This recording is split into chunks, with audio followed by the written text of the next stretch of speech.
अनेकांच्या पोटातील ओठावर येणाऱ्या गुपितांची बिनधास्त मांडणी करणारं बातमीपत्र।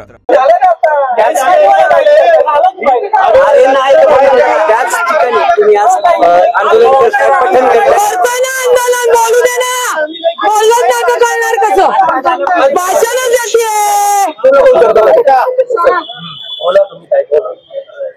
मुळामध्ये काल अचानक दिवाळीच्या शुभ मुहूर्तावर खासदार मेधा कुलकर्णी यांनी इथं येऊन जी स्टंटबाजी केली त्याला विरोध म्हणून आणि एक खासदार जबाबदार लोकप्रतिनिधी असताना सुद्धा बेकायदेशीर कृत्य त्यांनी जे केलं ते बेकायदेशीर कृत्य असं हिंदू मुस्लिम समाजात तेढ निर्माण करणे, पुणे शहरातली सामाजिक सलोखा बिघडवणे ही घटना त्यांनी केलेली आहे। म्हणून त्यांच्यावर गुन्हा दाखल झाला पाहिजे।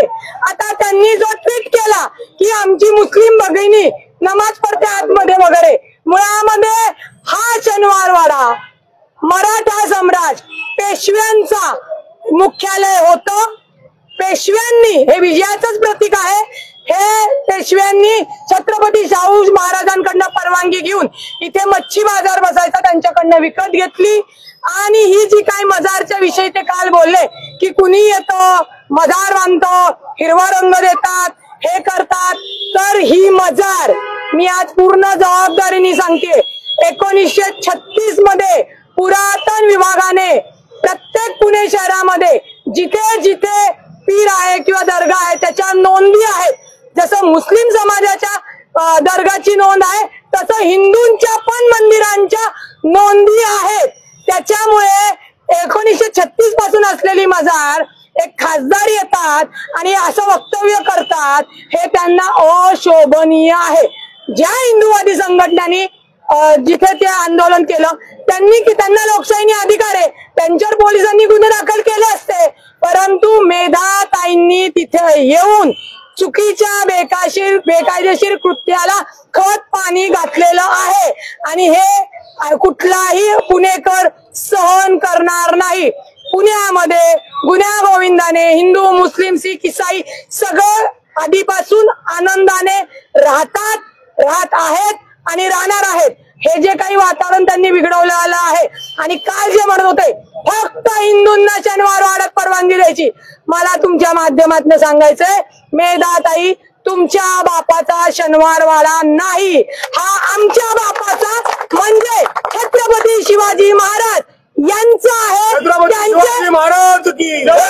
त्यांच्या पेशवे हे त्यांच्याकडे पेशवे म्हणून होते त्यावेळेला। अजून जर इतिहासात मी मागे गेले तर अनेक पुरावे घेऊन येऊ शकेल, पण मला हा काही वादाचा किंवा कुठल्या एखाद्या समाजाला दुखवायचा त्यांच्यामध्ये तेढ निर्माण करायचा अजिबात प्रश्न निर्माण होत नाही।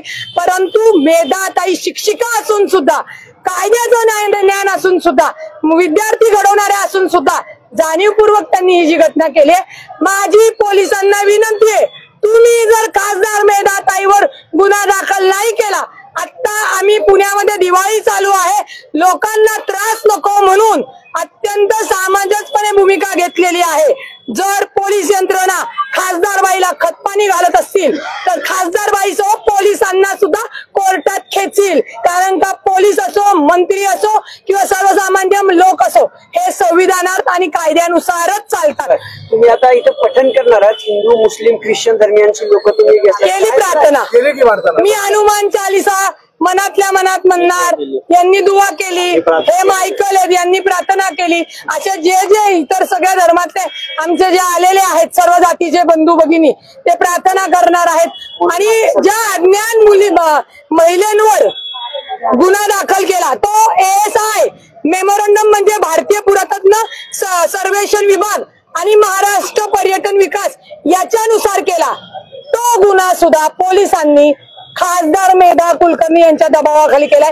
तो ऍक्ट काय सांगतो की असं कोणतं कृत्य जे पुरातन मध्ये आहे त्याच्या संरक्षणाला बाधा येते।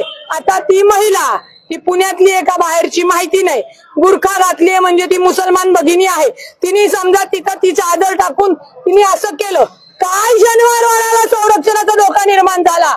अरे लाज वाटली पाहिजे त्या मेधा कुलकर्णींना की तुम्ही काय वागताय. कुठल्याही जाती धर्मातली महिला असो, तुम्हाला जर त्याच ठिकाणी, आता आपले नव्हते कोणी, नाही तर मला आधी कळलं असतं तर नमाज ती भगिनी पठण करत होती, तिच्या शेजारी मी मोठं गीता घेऊन आले असते आणि वाचली असती. त्याच्यामुळे नको त्या ते निर्माण होईल अशा गोष्टींना खासदारांनी विनाकारण हवा देऊ नये आणि त्याच्यामुळे त्यांनी ते बेकायदेशीर कृत्य केले म्हणून त्यांच्यावर गुन्हा दाखल झाला पाहिजे. बेधडक निर्भीड बिनधास्त मांडणी करणारा खबऱ्या लाईव्ह.